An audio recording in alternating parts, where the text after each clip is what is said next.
로 이루어져 있는데, 근데 시편 146편부터 150편까지는 맨 끝에, 시편 146편부터 150편까지는 맨 끝에 할렐루야로 끝납니다. 그래서 146편도 통치하시리로다 할렐루야 그렇게 났고, 또 법도를 알지 못하였도다 할렐루야, 끝까지 할렐루야로 이렇게 끝나는 것이 시편입니다. 근데 이 시편 146편은 누가 지은지는 정확하게 몰라요. 시편 150편 중에 한 절반가량은, 절반 조금 안 되게 이제 다윗이 썼어요. 다윗이 쓴 것이 이제 73편 그렇게 돼 있고, 그 다음에 두 번째로 그런 것이 작자 미상입니다. 한 50편은 누가 썼지 몰라요. 그리고 이제 뭐 아삽, 고라자손 뭐 이런 순서로 이렇게 있는데, 이제 모세가 쓴 글도 이제 한 편이 있고, 솔로몬이 쓴 것도 두 편이 있고, 이렇게 다윗이 가장 많이, 73편 글이 다윗 글이고, 그다음에 이제 50편이 작자 미상인데, 이 시편 146편도 작자 미상입니다. 누가 썼는지 몰라요. 그런데 여기 보면 시편 146편에 유대인들은 예배 드릴 때 이렇게 하나님의 전에서 예배 드리잖아요. 그러면 이렇게 예배 드릴 때 오늘날 우리 교회들은 이제 목사님 나와서 이 본문을 읽고 설교를 하잖아요. 근데 유대인들은 이 설교를 하는 게 아니라 이 본문 자체를 읽는 겁니다. 그냥 이 본문 자체를 이렇게 읽는 거예요. 그래서 본문을 읽고 또 토론을 하기도 해요.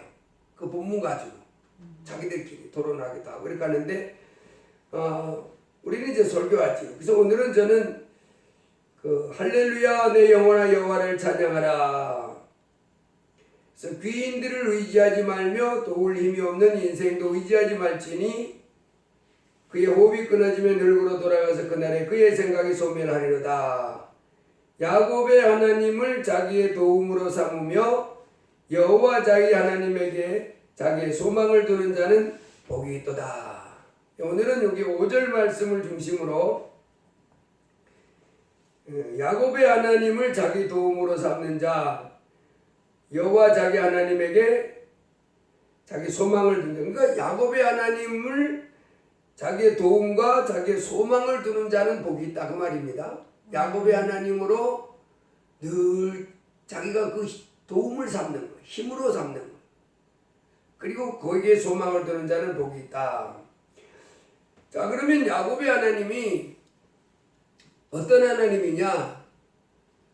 우리가 이걸 알아야 됩니다. 야곱의 하나님이라 그 말은 야곱이가 섬겼던 하나님을 말하는 것이고, 또 야곱이가 섬겼던 하나님이요 야곱에게 복을 주셨던 하나님, 야곱과 관계했던 하나님을 말하는 거지. 야곱의 하나님은 첫째, 우리가 이 성경 전체를 통해서 야곱이가 섬겼던 그 하나님 특징은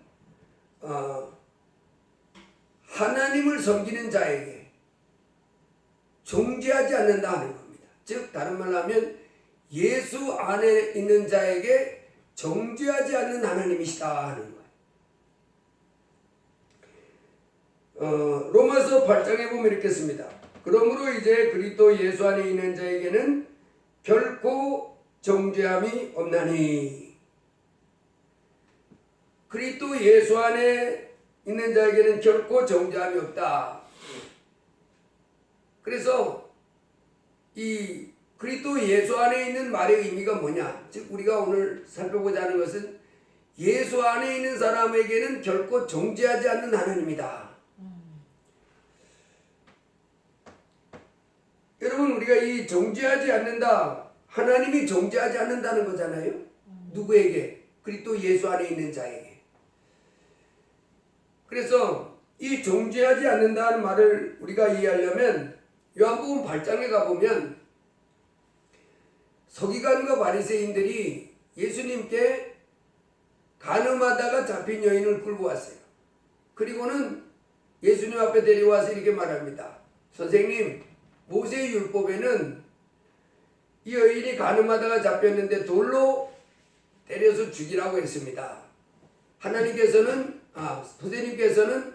어떻게 처리하라고 말씀하시겠습니까? 그때 예수님이 아무 말도 하지 않고 땅에서 글을 썼지요. 그랬더니 어린아이들로부터 어른까지 그 여인을 정죄하던 바리새인과 서기관들이 다 떠나갔다 그랬습니다. 마음의 양심이 찔려서. 그래서 돌로 치긴 치는데 너희 중에 죄 없는 자가 돌로 치라.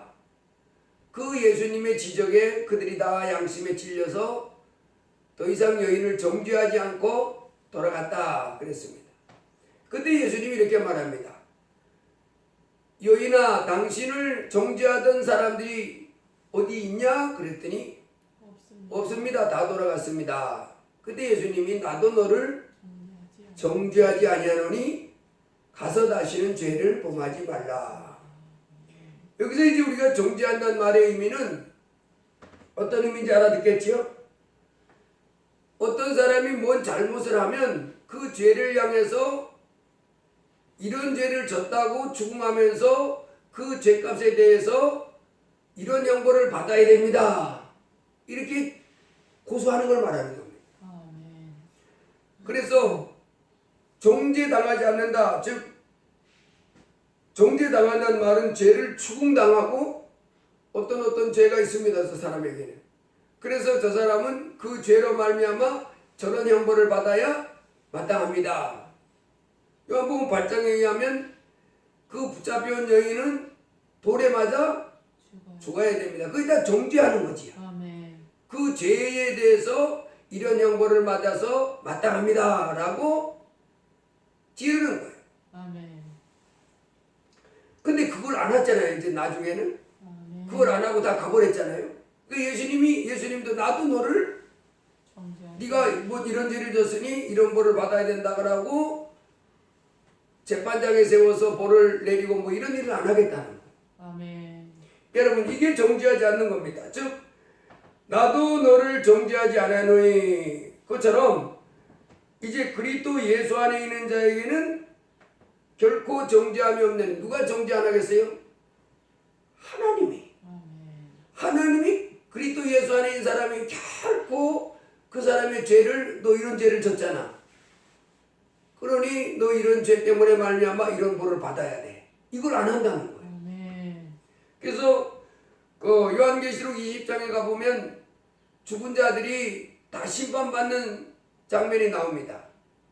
그래서 우리 이 땅에 우리 인생들은 지금 이렇게 하나님이 주신 세상에서 이렇게 한평생 살다가 죽으면 그냥 끝인 줄 알고 있는데 뭐가 기다리고 있어요? 물론 내수하고 이 땅에 태어났던 사람들은 전부 하나님의 보좌 앞에 심판받을 그것이 지금 기다리고 있어요. 누구도 거기에는 예외가 없습니다. 이게 무서운 겁니다. 그래서 우리는 이걸 가지고 뭐라 그러냐면 백보자 심판이다 그럽니다. 이 백보자 심판은 이 땅에 사람으로 태어났던 모든 존재는 이 앞에 심판받아야 돼요. 거기 보면 죽은 자들이 물온대소하고 그 보좌 앞에 딱 서 있고, 그리고 그들이 이 땅에 사람으로 살 때 그들이 살았던 삶의 기록이 적힌 책이 펴 있다는 거예요. 그래서 뭐라고 해놨냐면 책들에 기록된 대로 심판을 받으니, 그렇게 해놨습니다. 그래서 이 땅에 살고 있는 사람들이, 여러분 그 하나님 앞에 그 사람의 이 세상 살 때의 일생을 기록해 놓은 그 책에 기록된 대로 심판을 받으면 전부 어디 떨어진다고 말했냐면 불과 유황이 타는 곳에 던져지더라, 그렇게 해놨어요. 여러분, 이것이 이 땅에 살고 태어난 사람들에게 이제 다가올 운명입니다. 그러니 이 땅에서 불과 유황이 타는 곳에 던져지면 거기는 구더기도 죽지 않고 불도 꺼지지 아니한다.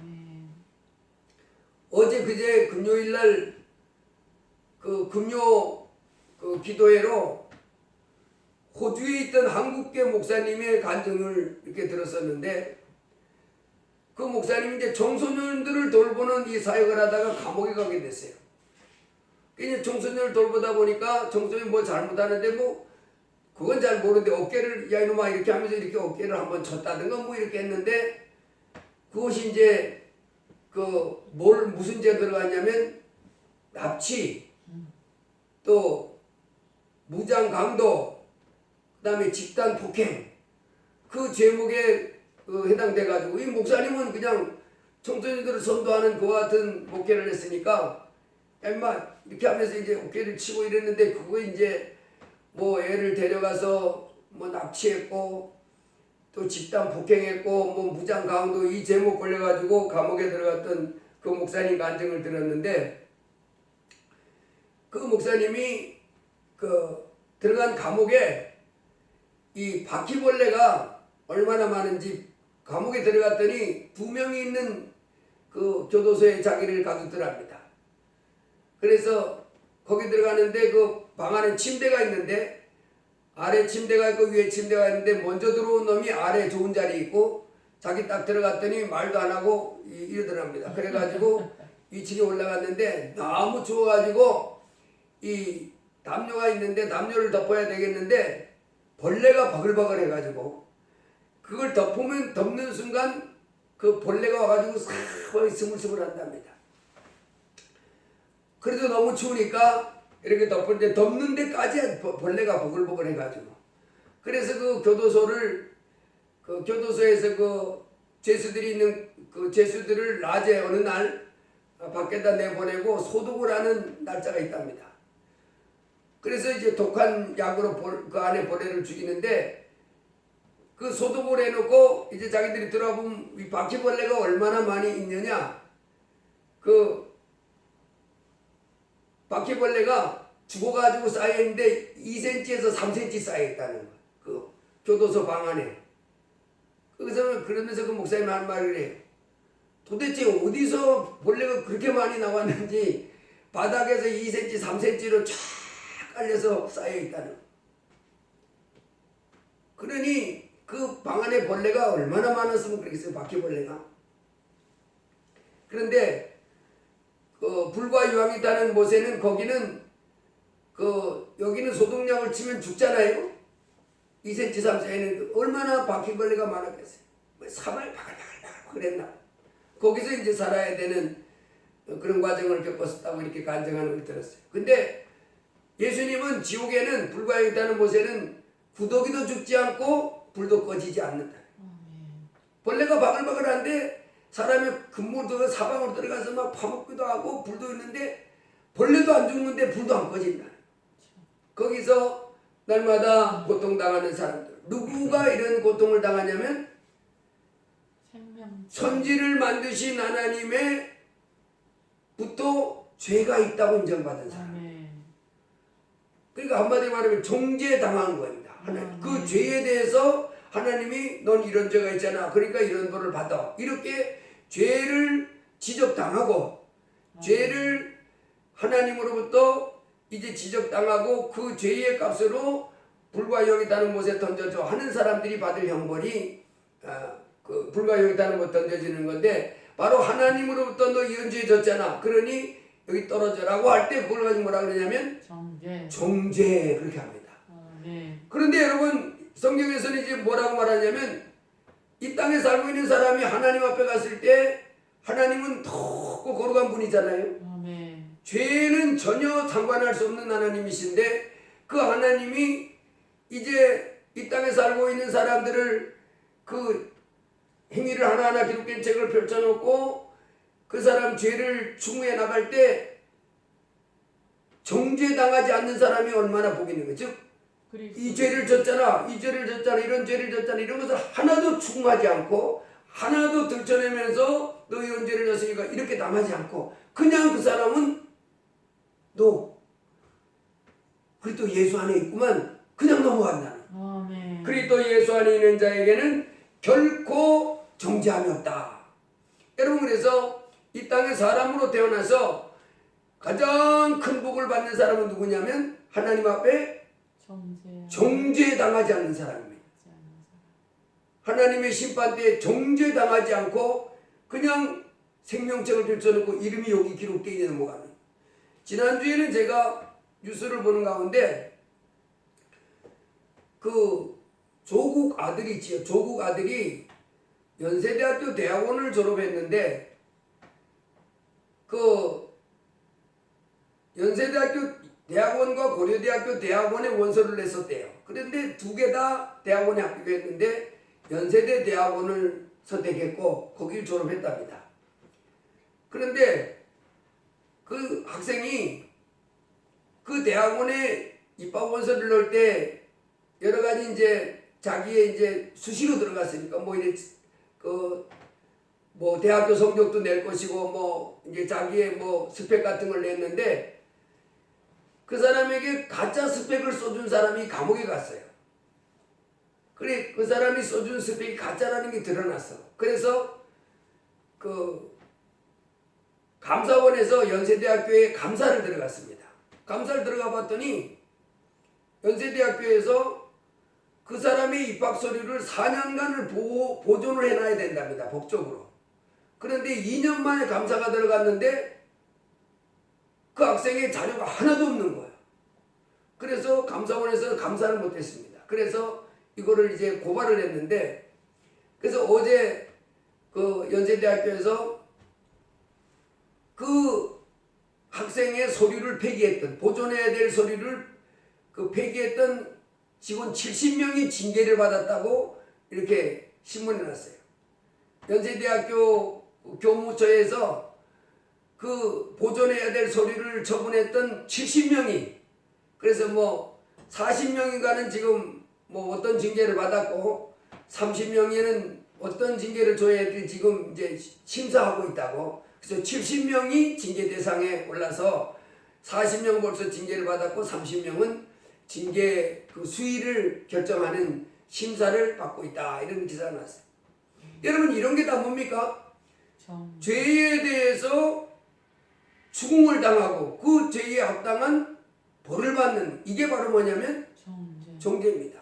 그래서 이 땅에 여러분 우리 사람이 태어나서 이 백보자 심판 때 하나님으로부터 정죄당하는 사람은 불쌍한 사람이에요. 하나님으로부터 너 이런 죄를 졌잖아.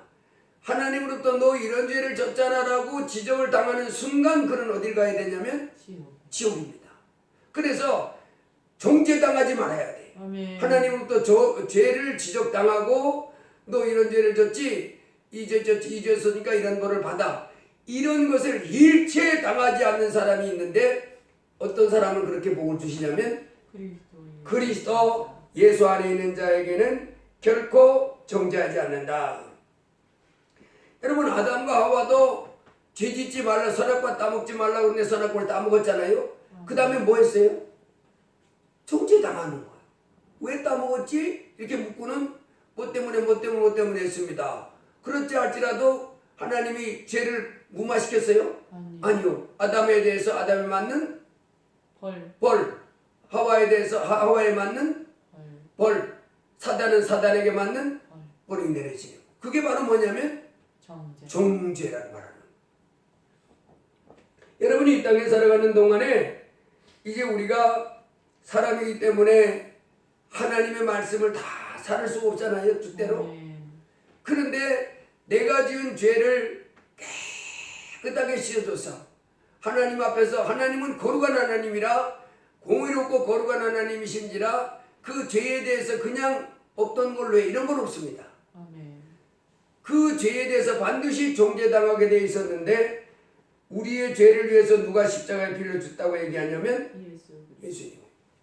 여러분 역대하 26장에 보면 우리가 지난인가 시간에는 역대하 20장을 봤었지요.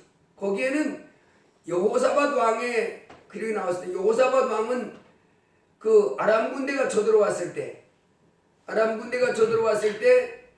모압과 에돔과 세일산 그 족속이 연합해서 쳐들어왔을 때 하나님의 도우심으로 모압, 암몬, 세일족들이 자기들끼리 치고받으면서 전멸당하는 그런 은총을 입은 사람이 여호사밧 왕이잖아요.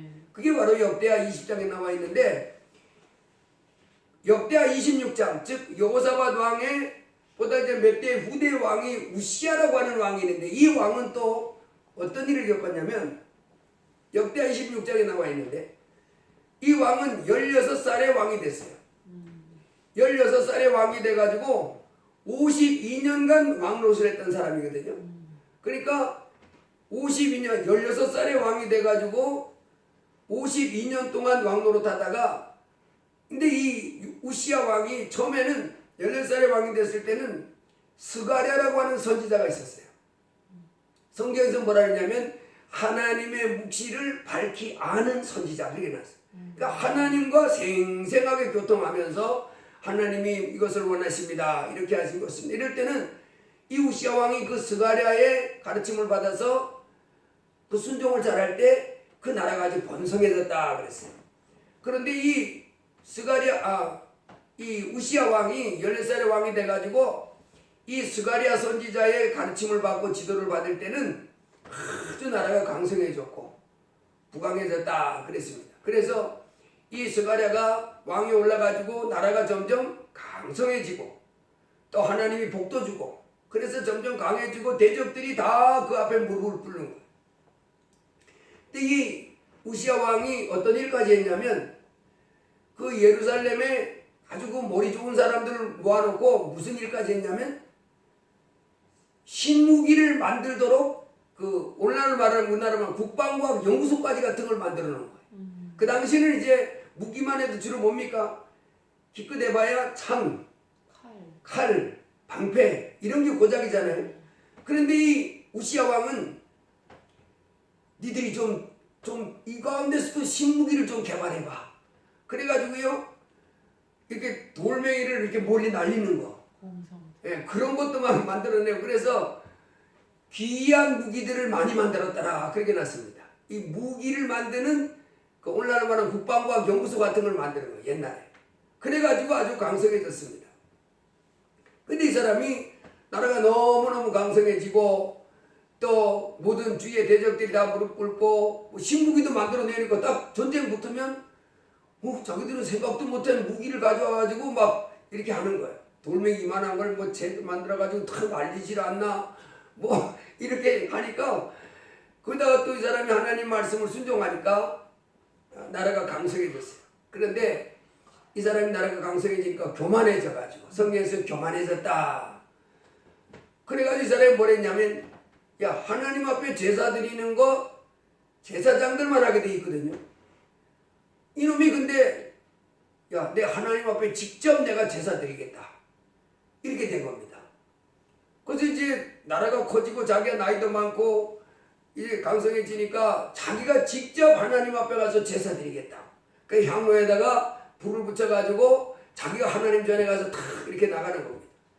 제사장들에게 그 보고가 들어간 거예요. 제사장 중에 가장 강성 대제사장 그 사람이 앞장서 가지고 제사장, 용감한 제사장 80명을 데리고 들어가가지고, 왕이요, 왕이 어찌 이렇게 하나님은 제사장들만 향을 가지고 하나님 앞에 와서 제사를 드리도록 이렇게 지시를 하셨는데 왕이 어찌 이렇게 하나님 앞에 무례한 짓을 막 합니까? 안 됩니다. 그랬더니 딱 돌아보면서 이놈이 감히 나 우시야 왕 앞에 네가 이래라 저래라 하냐? 딱 하려고 돌아서는데 돌아서는 순간 이마에 문둥병이 확 빨아요. 이게 뭡니까? 정죄당한 거예요. 그 죄에 대해서 하나님으로부터 뭘 당한 겁니까? 예, 하나님이 직접 말하는 거, 그 제사장을 통해서 말한 거지. 네가 어찌 내가 명령하지 않은 이것을 하냐?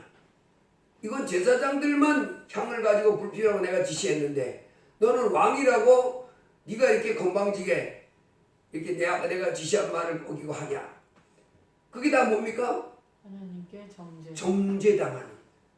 그런데 여러분, 야곱의 하나님을 자기 도움으로 삼고 여호와 자기 하나님에게 자기 소망을 두는 자는 복이 있다. 이 야곱의 하나님은 이제 어떤 하나님이면 그리스도 예수 안에서, 예수 안에 있는 자에게는 결코 정죄함이 없다. 예수님이 이렇게 말했잖아요. 마가복음 16장에 너희는 온 천하에 다니며 만민에게 복음을 전파하라. 믿고 침례를 받는 사람은 구원을 얻을 것이요 믿지 않는 사람은 정죄를 받으리라. 예수님이 그랬어요. 너희들은 온 천하에 다니면서 누굴 전해주라는 거예요? 예수님을 전해주라는 거예요. 예수님은 하늘나라에서부터 오신 하나님의 아들입니다. 십자가에 피 흘려 죽으셔서 우리 죄를 씻어주셨습니다. 예수님을 여러분 마음에 하나님으로 모셔드리고 이제 순종하시기 바랍니다. 이렇게 예수님을 전하는데도 예수님을 전하는데 믿는 사람들, 너희 온 천하에 다니는 만민에게 복음을 전파하라. 믿고 침례를 받는 사람들. 와, 하늘로부터 하나님이 오셨어요? 예수님이 하나님이라고요? 오, 너무 고맙다. 어서 오세요 하나님. 이렇게 하고 그 앞에 무릎을 꿇고 이제 그분을 왕으로 모시고 순종하는 사람들, 영접하는 사람들은 구원을 받지만은 예수님을 전도 예수님을 배척하는 사람 뭐 한다고요? 정죄를 받으리라. 그가 지은 죄에 대해서 충당하고 그 죄를 충당하며 벌을 받게 된다는 거예요. 그래서 여러분 우리가 이 땅에 사는 동안에 가장 복 있는 사람은 누가 복 있다고요? 여기 자기 도움을 삼으며 소망을 두는 자는 복이 있다 그러는데 정죄당하지 않는 사람들, 자기가 이 세상에 살며 지은 죄에 대해서 뭐하지 않는 사람들, 충당하고 그 죄 때문에 벌받지 않는 사람들이 뭐하는 거예요? 복이 있는 거예요. 누가 그런 복을 받습니까? 예수 있는 사람, 예수 안에 있는 사람, 즉 예수님을 영접한 사람들, 예수님을 영접하고 이제 그 예수님께 순종하는 사람들, 그 사람들에게 복이 있습니다. 그래서 여러분 예수님이 우리로 정죄당한 죄를 추궁하고 그 형벌을 받지 않게 해주시는 구주이기 때문에 이 땅에 예수님이 오신 것이 우리에게는 최고의 큰 축복입니다. 그래서 베들레헴 들판에 그 목동들에게 천사가 나타나서 전해준 말이 뭐라 했어요? 온 백성에게 미칠 큰 기쁨의 좋은 소식을 너희에게 전하노라. 오늘날 다윗의 동네에 구주가 나 있었으니 곧 그리스도 주시니라. 온 백성들, 죄 없는 사람 누가 있어요? 하나님이 한 사람도 심판에서 면해줄 수 있어요, 없어요? 다 가서야 됩니다. 그런데 이 땅에 사람으로 났던 사람들은 전부 하나님의 심판대 앞에 가서야 돼요. 여러분 이 땅에서 대통령 하던 사람들도, 장관 하던 사람들도, 국회의원 하던 사람들도, 대그룹 회장도 뭐 하던 사람도 죄가 드러나서 그 죄 때문에 재판장 앞에 서게 되면 두려워요, 안 두려워요? 두렵죠. 그러나 그 두려운 순간에 섰다 할지라도 무죄 그러면 어떡합니까? 아, 살겠다. 그런데 거기서 만일 사형 그러면 어떻게 돼요? 다 끝났다 이렇게 되는 거잖아요. 근데 그건 진짜로 다 끝난 건 아니에요. 진짜로 다 끝난 것은 하나님의 심판대 앞에 섰을 때 하나님으로부터 뭔 얘기를 듣는 거냐면 너는 사형 영원한 천국에 처하라. 그때 그 사람 끝난 거예요. 영원한 영광에. 그래서 예수님이 오신 것이 베들레헴 들판의 목동들에게 천사가 들려준 것처럼 온 백성에게 미친 큰 기쁨의 좋은 소식이 되는 겁니다. 구주가 오셨는데 디모데서 1장 15절에 믿보다 모든 사람이 받을 만한 이 말이요 그리스도 예수께서 죄인을 구원하시려고. 우리가 죄인 되는데 그 죄가 이제 반드시 하나님 앞에 뭐 받아야 돼요? 정죄당해야 되는 거예요. 내가 지은 죄에 대해서 죽음당하고 그 죄로 말미암아 형벌이 떨어져야 할 운명을 가진 나였다 이 말이에요. 그런 하나님 앞에 지은 죄에 대해서 하나님이 너 이런 죄를 졌어 이렇게 최종 인정을 하고 선언을 하고 그 죄에 대해서 영원한 멸망, 이것이 가장 우리 인생에 있는 것이 무섭고 중차대한 일인데 이제 예수님이 그 죄에서 우리를 건져주려고 오셨다 이 말이에요. 그래서 이사야 53장에도 그가 찔림은 우리의 허물을 인하며 그가 상함은 우리의 죄악을 인하며. 왜 예수님이 오신 것은 하나님 앞에 우리가 지은 죄들, 우리가 지은 허물들을 싹 도말해 주셔서 하나님 앞에서 우리가 더 이상 죄에 대해서 충당하고 죄 때문에 멸망당하고 심판받는 이와 같은 일이 없도록 해주기 위해서 우리를 건져주시기 위해서 오셨습니다. 우리는 다 양 같아서 그릇 행하여 각기 제 길로 갔거늘 여호와께서는 우리 무리의 죄악을 그에게 담당시키셨도다. 우리 무리의 죄악, 죄 없다는 사람이 없어요. 그래서 모든 사람이 죄를 다 범했는데 우리 로마서 3장 한번 펴보겠습니다. 로마서 3장 20절 한번 펴보겠습니다. 로마서 3장 20절 같이 읽어봅니다. 로마서 3장 20절부터 같이 읽어봅니다. 그러므로 율법의 행위로 그의 앞에 의롭다 하심을 얻을 육체가 없나니 율법으로는 죄를 깨달음이니라. 이제는 율법 외에 하나님의 한 의가 나타났으니 율법과 선지자들에게 증거를 받은 것이라. 곧 예수 그리스도를 믿음으로 말미암아 모든 믿는 자에게 미치는 하나님의 의인이 차별이 없느니라. 모든 사람이 죄를 범하였음에 하나님의 영광에 이르지 못하더니 그리스도 예수 안에 있는 성령으로 말미암아 하나님의 은혜로 값없이 의롭다 하심을 얻은 자 되었느니라. 예, 우리가 의롭다 하심을 얻었는데 하나님은 또 의롭다 그 말을 의롭다 이렇게 인정을 받았는데 어떻게 우리가 하나님 앞에 의롭다는 인정을 받았대요? 예수 그리스도 안에 있는 성령, 즉 예수님이 십자가에 피 흘려 죽어주신 그 은총으로 인해서 이 말입니다. 하나님의 아들 예수님이 십자가에 못 박히시기 전에 기도했잖아요.